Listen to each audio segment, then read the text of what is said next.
माजी कृषी मंत्री धनंजय मुंडे यांनी आज विधानसभेमध्ये अवकाळीचा मुद्दा उपस्थित केलाय। विदर्भ आणि मराठवाड्यात झालेल्या अवकाळी पावसामुळे 2 जणांचा मृत्यू झालाय, तर लातूर, नांदेड, बीड, धाराशिवमध्ये फळबागांचं मोठ्या प्रमाणात नुकसान झालंय। या नुकसानासंदर्भात धनंजय मुंडेंनी तात्काळ पंचनामे करण्यात यावेत अशी मागणी केली आहे आणि यावरती महसूल मंत्री चंद्रशेखर बावनकुळेंनी काय उत्तर दिलंय पाहूया।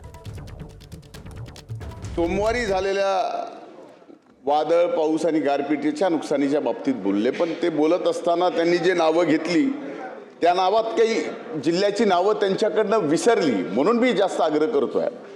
त्यात बीड विसरलाय, बाकी सर्व नावं घेतली आणि मी परत एकदा सर्व नावं घेतोय। काल दिवसभरात बीड, नांदेड, लातूर, धाराशिव, मराठवाड्यातील परभणी, काही जिल्हा पूर्व विदर्भातील अध्यक्ष महाराज, कोकण भागातील आणि अनेक ठिकाणी पूर्णपणानं अध्यक्ष महाराज शेतकऱ्यांचं रब्बीचं जी काढणीला आलेले गहू होते, ज्वारी होती, हरभरा, भाजीपाला, फळबागा ह्या पूर्णपणानं उद्ध्वस्त झाल्या।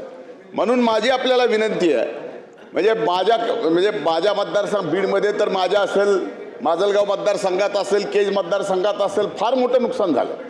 म्हणून माझी विनंती आहे की माननीय महसूल मंत्री सुद्धा इथं उपस्थित आहेत, आदेश द्यावा की त्या ठिकाणी सर्व या जिल्ह्यातल्या जिल्हाधिकाऱ्यांनी याचे पंचनामे तात्काळ चालू केले तर या ठिकाणी कुठंतरी त्या शेतकऱ्यांना काहीतरी त्यांच्या पदरात पडेल, कारण यांचं 100% पीक काढणीला आलेलं संपलेलं आहे। अभिमन्यू पवार बोला। जे अवकाळी पाऊस ऐकू द्या ना, त्यांचं उत्तर तर घेऊ दे।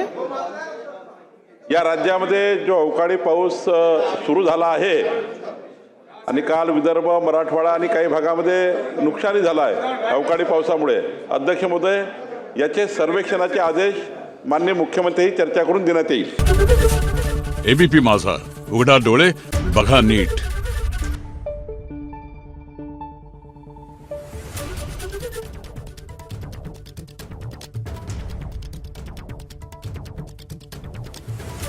Thank you.